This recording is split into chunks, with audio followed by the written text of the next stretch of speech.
From the beginning, you know the end.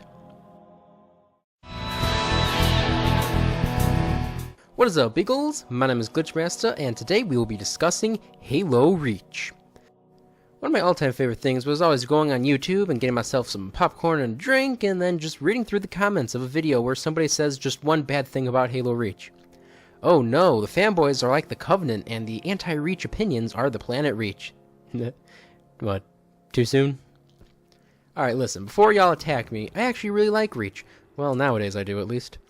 It's not my absolute favorite Halo game, but it's still a game that I can have fun playing, and one that I will always be happy to play some Invasion or campaign co-op with anyone that, if you want to send your boy an invite.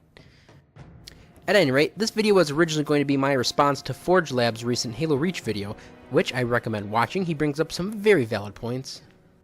So, as I was watching Forge Lab's video, I started thinking of all the points that I agreed with and disagreed with, and I just wanted to elaborate further on some of those points. You see, what happened was I started to reminisce, and I got nostalgic for when Papa GlitchMasta surprised a younger me with the pre-order for the Legendary Edition of Reach. And then I got nostalgic for my days of just coming home from school or work and then playing some matchmaking or campaign or Forge or Firefight or Customs or whatever with the crew, and then making some new friends over Xbox Live.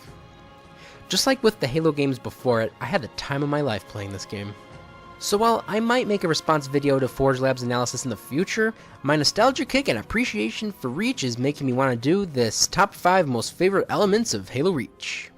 Side note, this list was originally longer, but for brevity's sake I combined a few of the points. I might elaborate further more specifically on these points, but expect some of those videos in the coming months. Number 1. The campaign. The campaign was quite a change from the previous campaigns. It was something that was much darker and grittier, and at the time, because it was so different, I did not initially enjoy it. However, as time went on, it honestly became one of my favorite campaigns.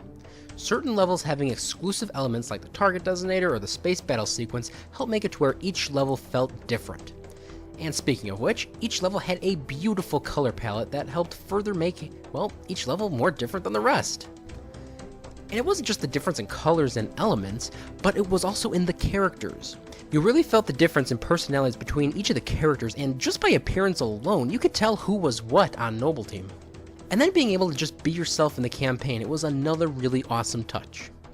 Aside from June, who became the Warden Eternal in Halo 5, fan theories out there, you really felt for every character's eventual demise.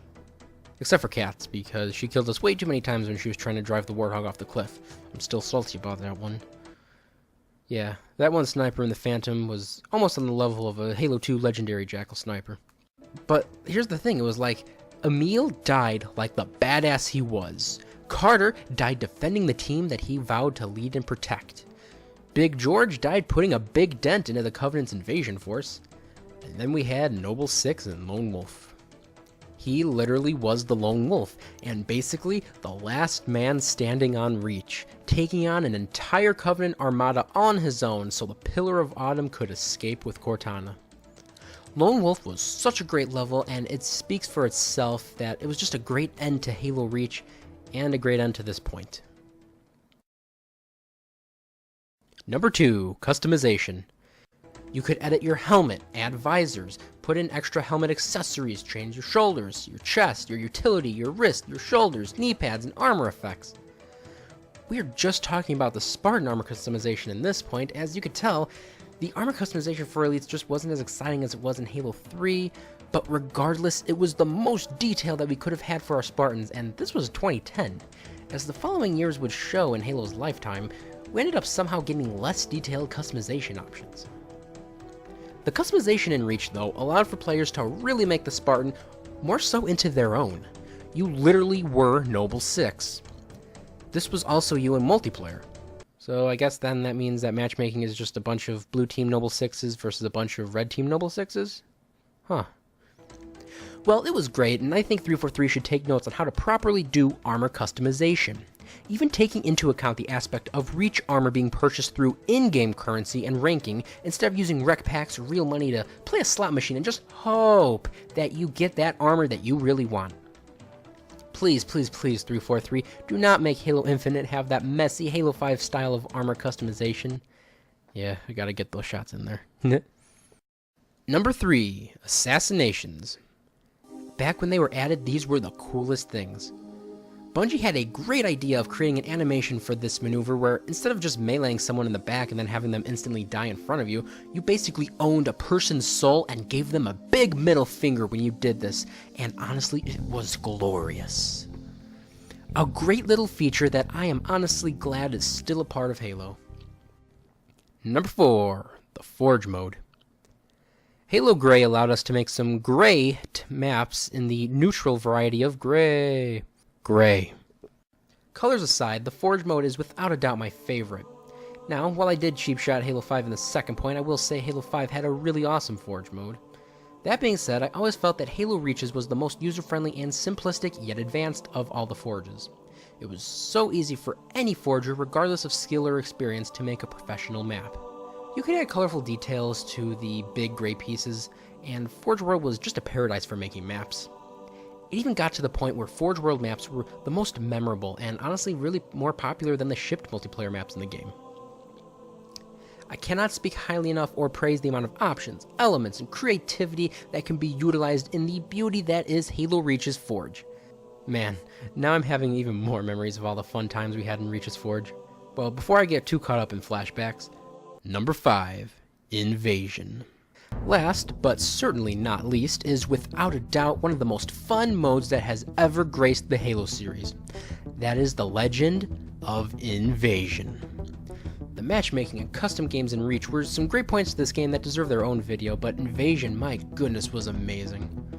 Spire and Boneyard were kind of boring on their own, not gonna lie, but when you played Invasion on these maps, then good lord, you were in for a hell of a battle.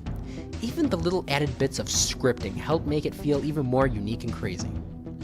It was also just so much fun to get an 8v8 custom game on a custom-made Invasion map on Forge World, at least if you didn't have the spawn killers. All in all, I can't really say too much that hasn't already been said by others than that isn't common knowledge about the awesomeness that is Invasion.